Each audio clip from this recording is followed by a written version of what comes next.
Друзья, всем привет! С вами Александр Лавский. Сегодня у нас на обзоре Subaru Impreza VRX. Погнали!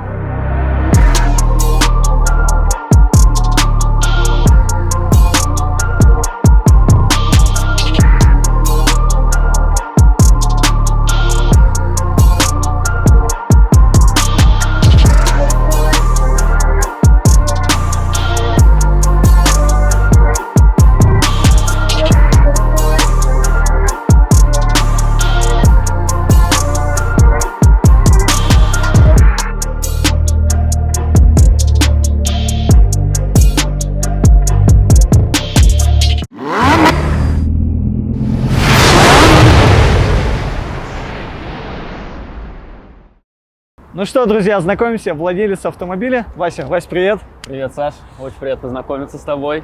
Взаимно, взаимно. Расскажи, чем занимаешься, чем увлекаешься? Мне 23 года, увлекаюсь я спортивными автомобилями с 11 лет. Даже еще раньше получилось, в том плане, что я занимался профессиональным автоспортом. Вот. И получилось так, что мечта детства сбылась. И теперь вот он меня радует, езжу на нем постоянно. За сколько ты ее взял? Взял я ее за 420 тысяч рублей. Вот, нормальная цена, кстати. Да, это хорошая цена. Вот, несмотря на то, что было 4 года назад, это хорошая цена рынка. Вот, но все равно братская нотка сыграла тоже. Нормально. Ты сказал, что ты занимаешься автоспортом. Да. Какие-то награды, кубки, что-то есть? Да, я двукратный чемпион России, серебряный призер России, бронзовый призер России и кандидат в мастера спорта. Наконец-то! Вот он, спортсмен в нашей теме. Да, Так. и дальше сейчас продолжаю тренировать детей, взрослых, тренировать, также выезжать на треке в Академии Сергея Борисова, вот, Sport Safety. Работаю я на картодроме X Pilot, менеджером корпоративных мероприятий, провожу детские праздники, корпоративы для взрослых. В принципе, это та работа, которая предоставляет мне удовольствие.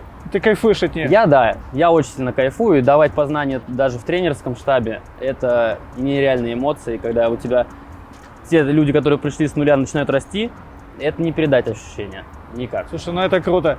23 года. Да. Кайфуешь от жизни, учишь людей гонять, детей гонять, да? Давай поговорим сразу о тачке. Давай. Какие проблемы были? При приобретении машины получилось так, что мы делали ставки, когда рыгнет мотор. Привет, субаристы! На том моторе я отъездил приблизительно где-то 150-160 тысяч километров.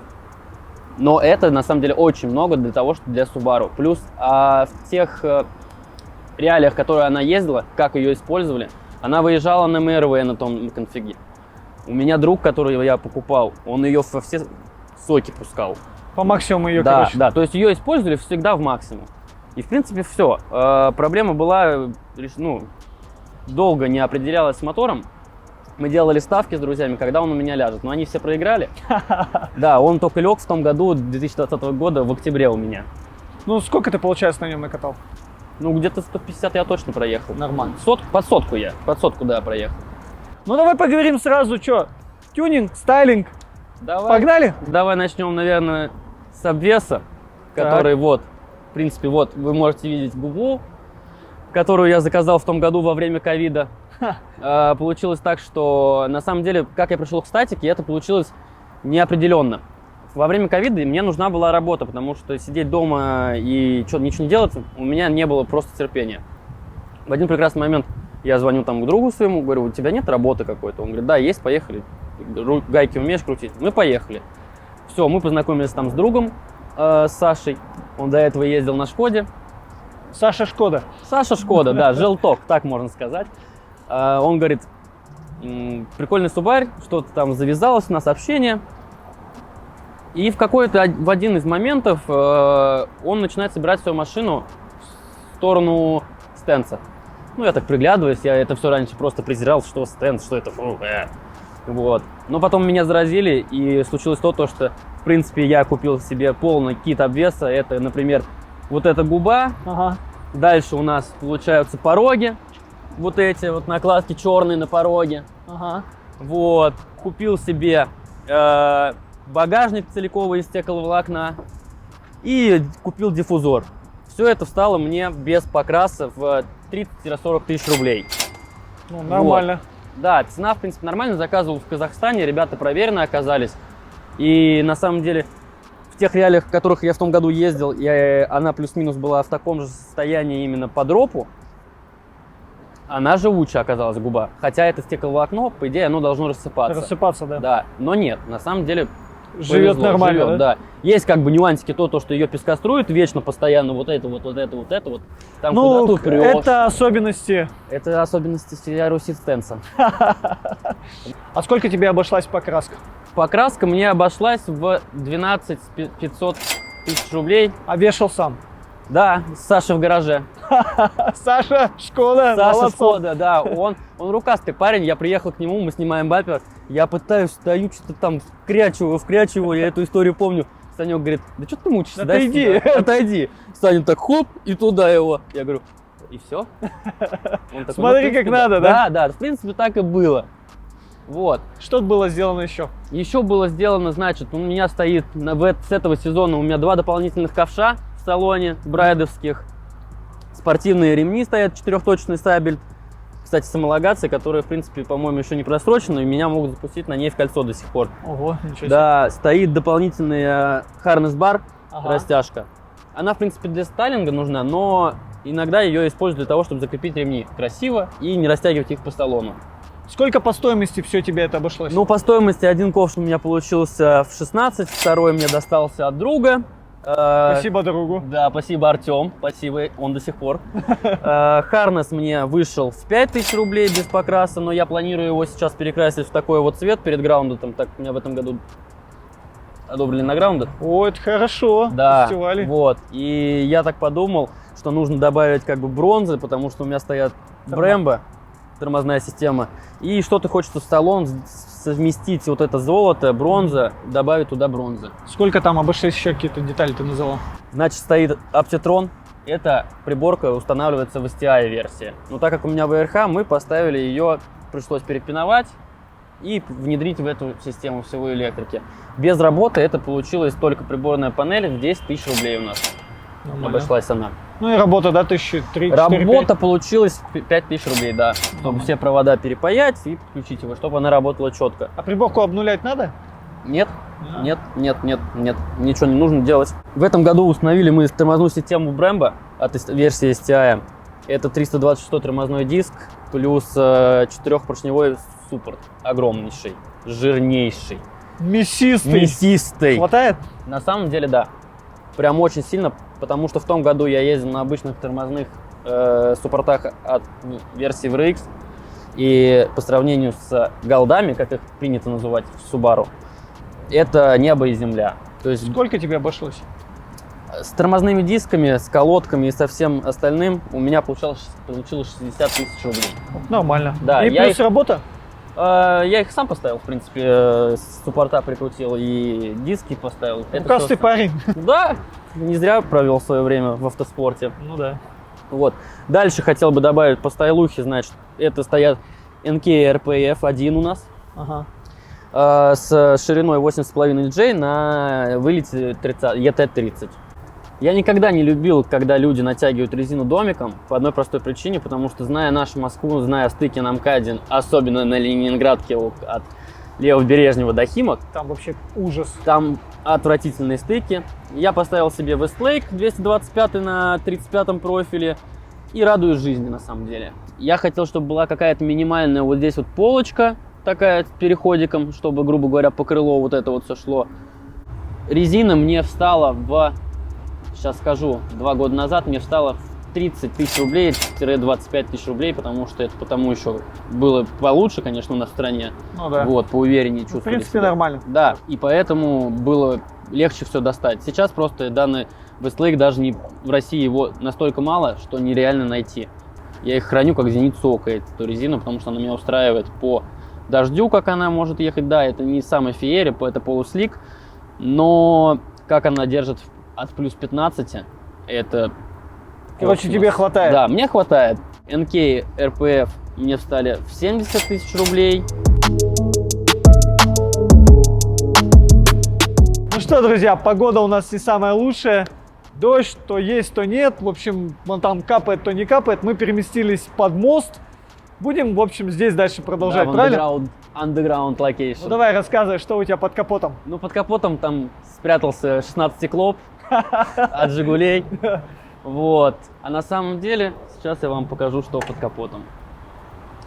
Под капотом у нас стоит EG205 фазный. Это субаровский мотор, который шел на VRX.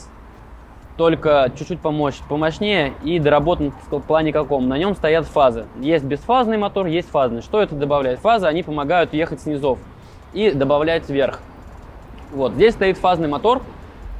Еще дальше стоит у нас турбина большей производительностью, VF49. Производительные форсунки 550 литраж. Дополнительный радиатор охлаждения. За место 30 миллиметров 50 миллиметров. По стоимости, значит, пройдемся теперь. Радиаторы стоят примерно где-то в районе 12-13 тысяч рублей. Нормально. Новый мотор мне обошелся в 90 тысяч рублей. Спасибо Ал Subaru, кстати, за это, за такой хороший мотор. Это вместе с установкой? Нет, А без сколько установки. Сколько С установок? установкой получилось, я не знаю, мы не рассчитали сразу за работу, за все. За установку мотора, за установку коробки. Но это сейчас я вам поподробнее расскажу все. Давай. Вот. Дальше у нас стоит интеркулер от STI. Также у нас стоит дополнительная растяжка под капотом, которая добавляет жесткость кузова. На самом деле очень большая играющая роль. В том плане, что на поворотах и крена меньше становится. И морда себя по-другому вести начинает. Она у тебя одна или их несколько? Нет, у меня их несколько. Одна стоит у меня сзади. Недавно поставили мне ее. Но мы ее, к сожалению, не видим, потому что она находится под багажником. Также стоят все жирные стабилизаторы, которые можно только поставить на Subaru, периновские, на жестких втулках перин. Вот. Дальше. У меня стоит коробка 6-ступ за место 5-ступа, которая обошлась мне в 90 тысяч рублей. Совместно с редуктором, совместно с карданом, с маховиком, без диска сцепления и корзины. Диск сцепления мне обошелся в 8 тысяч рублей, это усиленная органика оказалась. Приобрел я ее благодаря сайту ZapZ, который выдает все цены у нас в Москве. И за место 15 тысяч рублей я нашел за 8. Я думал, что это окажется как бы Китаем, но все сказали, что нет, в принципе, это рабочая схема. Отлично. Просто разный поставщик, разная цена, разная наценка на это все. А по усилению сколько тебе обошлось? По усилению что именно? Ну, именно распорки сколько стоили? Распорка стоила верхняя 8 тысяч рублей, задняя распорка мне обошлась в уцененную цену там через связи субаристов, мне обошлась там в 6 тысяч рублей. Стабилизаторы мне достались от предыдущего владельца, но по ценам на данную ситуацию они все стоят сейчас приблизительно от 10 тысяч рублей. И даже выше бывает. Вот, если новую периновскую, ее можно найти там приблизительно где-то 15-20 тысяч рублей в Америке. Сейчас вообще, в принципе, ценники сейчас очень сильно поднялись. Ценник на все. На весь тюнинг, на самом деле, сейчас стал очень дорогим видом. Прямо от слова совсем. Он и был, как бы, не один из дешевых. Да, но когда ты вкидываешь, как бы, сюда все 10, 100, 100. Да, ты не успеваешь. На самом деле, я сбился, я перестал считать деньги, сколько я их вкладываю. Там, наверное, с полгода, как я купил эту машину, что-то постоянно доменялось. Вот. По поводу работ обошлось мне это все. Установка мотора, установки кардана, установка всех патрубков заменено. Было патрубки мелкие тоже, они там 1000 рублей, это тоже я не смогу посчитать сейчас, не вспомню, сколько мне объявляли. Ну, округлим 5-10 тысяч. Да. Получилось 45 тысяч рублей совместно со всей установкой, с прокачкой сцепления и всего остального. Нормально. Это, в принципе, да, хорошо. Спасибо ребятам из No Limits Box, которые находились у нас на СВХ, но, к сожалению, СВХ сейчас закрыли. Всех разогнали оттуда, вот. Сервис очень достаточно хороший, стояли на Бывает. Да. Найдут новое место, найдут новое место, да. Вот. В планах, на самом деле, доставить в машину масло-кулер. У меня он лежит в багажнике, я просто не успел. Сколько он тебе стоил? Он мне стоил 10 тысяч рублей, плюс проставку, которую я купил, Макаловскую, стоила мне 8 тысяч рублей со скидками. И осталось купить туда фитинги, 3 метра нужно. Фитинги получаются в районе там 3000 рублей. И мелкие вот эти АЭны, они там тоже 2-3 тысячи рублей выйдут. Потому что, все давай говорят, округлим 10 тысяч. Да. Все говорят, что поставь китайскую, но я что-то боюсь. Я очень сильно наслышан, как китайские продавливают резинку, выплевывают масло, а оно прям там коллектор идет. Ну да. Зачем? Смысла в этом И нет. все. И потом что, я буду... Все то, что я вложил в эту машину, оно вспыхнет у меня, я не готов это делать. Ну да, согласен. Вот, дальше, в принципе, здесь уже нечего смотреть, такого ничего здесь нет, он чуточку грязный, потому что у меня Нет, стоит... ты честно скажи, он наваливает у тебя мотор или он уже усталые лошадки? Нет, он приехал, у меня даже все документы, которые приехали, у меня есть все лик-тесты, есть по замеру компрессии, все то, что мы делали. У меня во всех горшках. Сколько лошадок? Слушай, на самом деле мы настроили сейчас городской конфиг, ну, приблизительно 350-360 плюс должно быть. Ты ее замерял вообще? Я ее не замерял, потому что мне цифры перестали быть интересными по одной простой причине. Куда я в такой статике выеду Все куда-нибудь. стенсеры говорят, Да. зачем мне гнать, Да. я буду спокойно Да, ехать. лучше я буду ехать спокойно, знать, что под жопу как бы могу нажать, и она уедет. Ну вот для примера, Давай что, закроем моток? да, можно закрывать. Для примера, в принципе, получилось недавно, ехал по Садовому, ланч-контроля нет, вот на ней сейчас. Была РС-3. Ну, мы там прыгнули с РС-3. Я на третьей передаче я уже у него как бы висел. На четвертой передаче я начал заезжать. Там ехала девушка, ну и в принципе мы с ней ехали ровно. Фактор дама. Фактор дамы, да, пришлось поддаться. Вдруг дама сердца была бы, но нет. Оказалось, Вот, что нет. Да. Также, что еще у меня установлено дополнительно? У меня стоят не оригинальные Moretto оптика, которая очень редкая, неописуемые фары. Цена их от 30 до 60 тысяч рублей, смотря от состояния. А ты за сколько взял? Мне достались. Халява? Да. Это наша любимая халява. Да. Тёмненькая это халява. сила, да. На самом- Слушай, я заметил еще такой момент, что у тебя капот не до конца закрыт. Да, это немножечко фетишизма и немножечко физиологии автомобиля, что так как у меня не стоит сейчас масляный кулер, приходится, чтобы поток воздуха, который холодный заходит сюда, выходил через лобовое стекло, и она хоть как-то обдувалась дополнительно, и какое-то дополнительное охлаждение еще у нее было. Зимой, допустим, я греюсь, наверное, когда я ездил, просто 2 года на ней уже зимой не ездил, она греется, наверное, минут 20. Ты выходишь, стоишь около машины, вот так вот снегом убираешь и думаешь, господи, когда же ты прогреешься уже, потому что тебе уже самому холодно. Ну, это же не становится. дизельная, блин, бензинчик должен Ну, все-таки греться быстрее. Она из-за того, что еще радиатор широкий, она дольше греется. Ай, что за проблема? Стоишь, Вот. мерзнешь пока. Да, Ну или дома понятно. завел, ушел домой. Я боюсь иногда так делать. Да, ну не стоит, согласен. Да, да. Так, по оптике ты сказал о том, что она тебе досталась, да? Да. Вообще по качеству, как она работает, тебя устраивает? Меня Хватает? на самом деле вся эта оптика данная устраивает по одной простой причине. Я очень редко езжу на данном автомобиле там на дачу, потому что дача у меня находится в Владимирской области, и дорога там, она 50-50, скажем. Темненькая, так скажем. Да. В плане того, то, что как оно светит очень хорошо. Тут стоит ксенон, здесь обычные как бы лампы стоят Ага. дальнего света. Тебе Е- хватает? Мне хватает. То есть, сидя в машине, я вижу все далеко. Все говорят как бы низко, но я когда еду, я все вижу и успеваю отрабатывать это рулежкой и объезжая все дополнительные ямы. Нету проблем никакой с оптикой вообще. Еще был поставлен коллектор, и вся прямая трасса 76-й трубы с одним единственным резонатором, и то вот таким вот тоненьким. Сколько маленьким. тебе коллектор обошелся? Коллектор мне обошелся в 12 тысяч рублей. Малость БУ. Но мы там чуть-чуть переварили гофры, доработали канальчики некоторые. И, в принципе, мы его пихнули. Выхлоп весь прямую трассу с даунпайпом мне обходился в TurboWorks. Мне переваривали его, мне обошлось отрезать кусок 5. Все остальное в 20 тысяч рублей не обошлось. неплохо, весь нормально. выхлоп. Свистит? сделать. Да что там свистеть, она там даже не газует. Я Да давай знаю. послушаем, мне так очень хочется. Ну, Давай, заводи обязательно. Ну что, холодный теплый пуск, Subaru Impreza, погнали? Давай, заводи!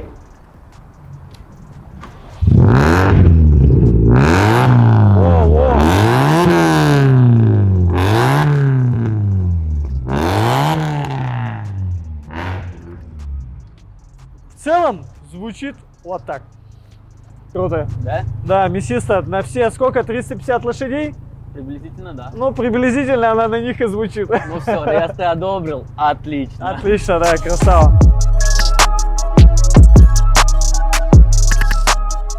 Ну что, список правок, он такой достаточно большой, много Да. чего сделано, и реально денег достаточно много вложено, и силы работы, плюс ты еще много что сам руками делал, правильно? Это не описать, на самом деле. Все руки, которые были там периодически. Я куда-то там могу что-то крутить, потом сорвется гайка, у меня там рука в крови, вечно это в мазуте. От этого, конечно, ты устаешь со временем, и тебе хочется просто как бы, да, сесть в Отдохнуть. М3.